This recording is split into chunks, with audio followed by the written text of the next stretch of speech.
everyone, welcome back to my channel, and for today's video I will be sharing with you how I started my art career. Because I don't know if I wanted to talk about this before everyone starts asking me, because I thought it was kind of like a one-of-a-kind story and maybe you can't relate to any of this, but maybe you do, and maybe this could help some of you. So let's create a timeline here. When I was on my last year of art school, I was like doing fine art, so I didn't really learn how to digitally paint. I was doing watercolors, charcoal, and acrylic, I think, but I wasn't very good at it. I am an international student, so I was getting worried because it's my last year of school. I felt like I wasn't going anywhere. Clearly, at this pace, at this rate, I will never get a job. I will never find anything. I was desperate because I wanted to stay in the US. So I decided to just get better. I started painting digitally in December, I think. December of my last year of school, I decided to get a computer. I ordered it at the end of December. It arrived beginning of January, and I started downloading Photoshop. I started buying my first small Wacom tablet, which I still have till this day. I use the exact same thing. And at the time it was because my budget was limited, but now I really do like the simpler tools, because it kind of forces me to just be good and hone my skills more. And it kind of feels like painting on canvas a little bit more than just painting in a big Cintiq. Now I'm not really used to it. I would use my iPad for travel and my Wacom Intuos, the small one, or medium I think, and I would bring that everywhere if I travel. So I think that's my setup. It's pretty basic. I just need a keyboard, a nice monitor. I do really like my monitor from Apple.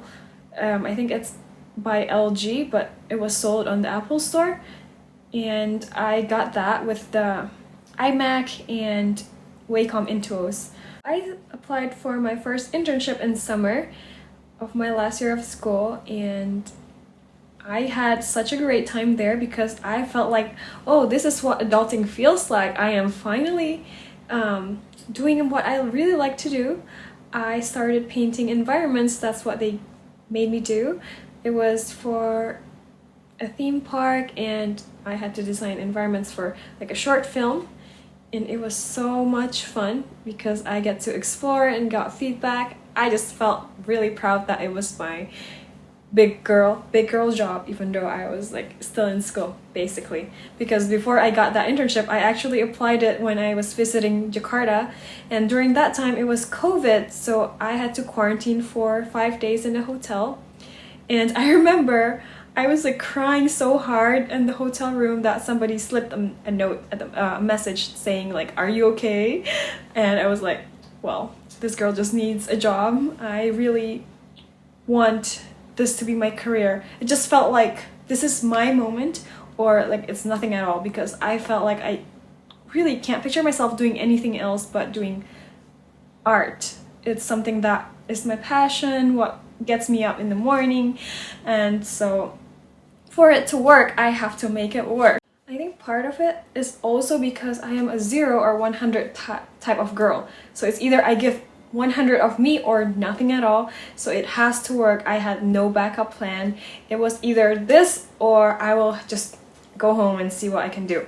So I post my art constantly on Instagram. I would post at least once a week. I will attempt. People started discovering my art, and I was like, wow, really? This is crazy. And some big companies started offering me to interview, and this is not me applying actually, and I was quite shocked because I didn't know companies could reach out to you. I was just a nobody. I didn't even have many followers at the time. I had like 1,000 or 2,000 because I just turned my personal page into an art account, and I was just excited to post something that I created, and I didn't know it could reach that kind of audience. I think that is what is great about social media. If you use it right, you can reach the right target, and it could really help with your life, which it did mine. After after that, I interviewed with those two big companies and I picked one, which is Netflix. And I was so excited because I was like, oh, this is crazy. I just wrote in my journal not long ago that I wanted to work on a movie for my first job, and I did get it. I think it really works. That's why I say manifesting sometimes works if you know how to use it right. I do encourage you to maybe start a journal or just write things down, your goals or your wishes, because sometimes it will come true, trust me. And so after that, I worked there for a year. I worked on a movie which is out now. It's called Leo. I hope you like that movie.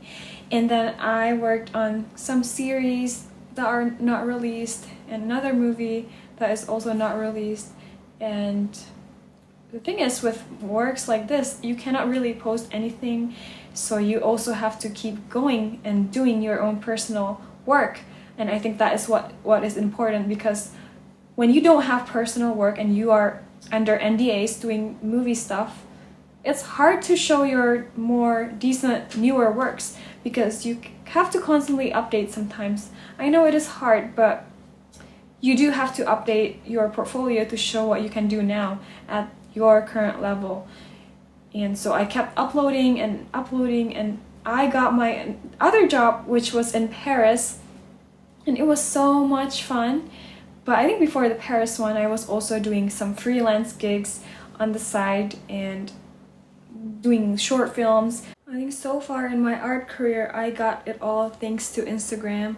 And so for you, I think don't be afraid to be cringe at the beginning. I mean, sometimes you are going to start bad because you can't just start like way up here, otherwise you'd already be working. But when you start, it's good to know that it will go somewhere, because I also felt like it was like a long time of no recognition, nothing. But in the end, people do see your work and people do want to know your story. And I think with that belief, you will always have a motivation to keep going and keep creating, because I think everybody's point of view are amazing and unique. Because for me, for example, when I create art, I included personal stories here and there, even though it was for a fictional character. But it's stories that are from my life, from what I feel, from whatever it is, however cringe or weird it may be. It's still my story that I would like to tell, or just like some stories that I heard that I thought was special, and I would want to kind of document it in a form of art. So maybe if you have something that resonates with you a lot, maybe you can have that as an inspiration to create something. And I hope you do find your future career. I will talk to you in the next video. Bye bye!